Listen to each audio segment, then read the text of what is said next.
On le voit ici avec un comeback, un flashback sur les années 90-2000 avec cette exposition de voitures Peugeot, puisque, faut-il le rappeler, Peugeot a remporté les 24 heures du Mans en 92 et 93, puis une troisième fois avec la 908 HDI en 2009.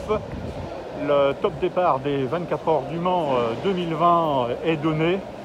Il faut savoir que Peugeot donnera une conférence de presse vendredi pour officialiser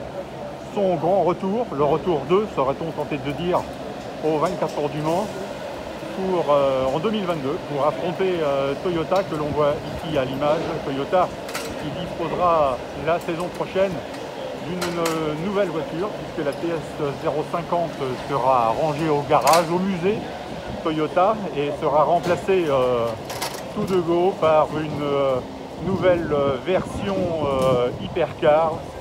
que l'on a hâte de voir apparaître au mois d'octobre. Sur ces images, on peut voir les nouvelles Porsche du team Dempsey Proton Racing qui sont actuellement en préparation dans les stands, puisque,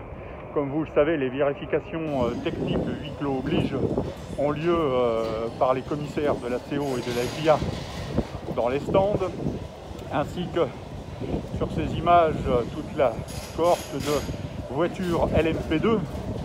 cette catégorie forte cette année de 24 unités, et parmi lesquelles on décèle bien évidemment une dizaine de favorites. Actuellement, la Ferrari GTE du team Rizzi Competition de Sébastien Bourdet, ou encore la LMPE du team Jumbo, puisque Jumbo, au-delà de ses passions pour le cyclisme, on le sait bien évidemment sur le Tour de France cycliste, le patron de Jumbo est aujourd'hui sur le site des 24 heures du Mans, ce qui laisse augurer de grandes ambitions pour cette équipe néerlandaise, avec d'autres outsiders, comme ici chez Alpine. Alpine qui a remporté les 2 dernières éditions dans cette catégorie, au Mans et en championnat, et qui vise cette année encore une victoire de classe et une belle victoire au championnat, avant de se promouvoir la saison prochaine dans la catégorie reine du LMP1, puisque le LMP1 pourra encore concourir la saison prochaine face aux nouvelles voitures hypercar.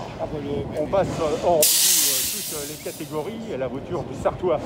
Julien Canal, cette LMP2 du Panis Racing, qui jouxte les Porsche privés, effectivement, ou professionnels, en l'occurrence là, parce qu'il s'agit des Porsche usines, qui cette année visent encore les premiers rôles de la catégorie GTE Pro. Vous le savez, la catégorie LMP2 vient Nancy avec une multitude de candidats à la victoire et quelques nouveautés, avec un équipage féminin aux couleurs de l'équipe Richard Mille et une certaine Sofia Flores que l'on avait vu l'année dernière être victime d'un accident très spectaculaire à Macao, et dont le stand est juste à côté des LMP2 de l'écurie United Autosport, qui truste actuellement les victoires en LMP2 aux côtés de Dragon Speed, aux côtés bien évidemment des écuries italiennes et nombreuses engagées dans cette catégorie,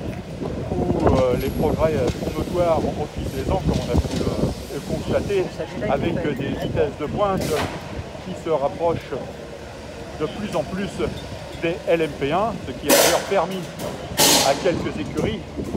de réaliser des performances de choix dans le championnat du monde WEC,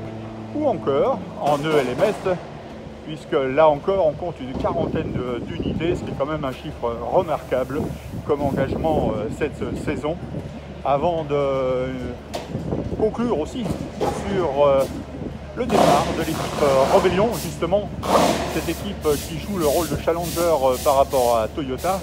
et qui cette année évidemment a décidé de stopper son engagement aux 24 heures du Mans et dans le championnat du monde WEC pour se consacrer à autre chose. La place laissée libre par Rebellion en nombre profite entre autres à l'écurie AF Corset, qui près de 13 voitures sur la ligne de départ des 24 heures du Mans. On voit d'ailleurs un des équipages et de ses mécaniciens préparer un relais. Ça fait partie des entraînements pendant les 24 heures du Mans ou au cours des essais dans l'écurie italienne, qui sera bien évidemment avide de prendre sa revanche par rapport à Porsche, Aston Martin bien évidemment, puisqu'en l'absence de Corvette, la bagarre sera entre constructeurs européens ici aux 24 heures du Mans. Jusqu'à ce soir, les vérifications techniques se poursuivent.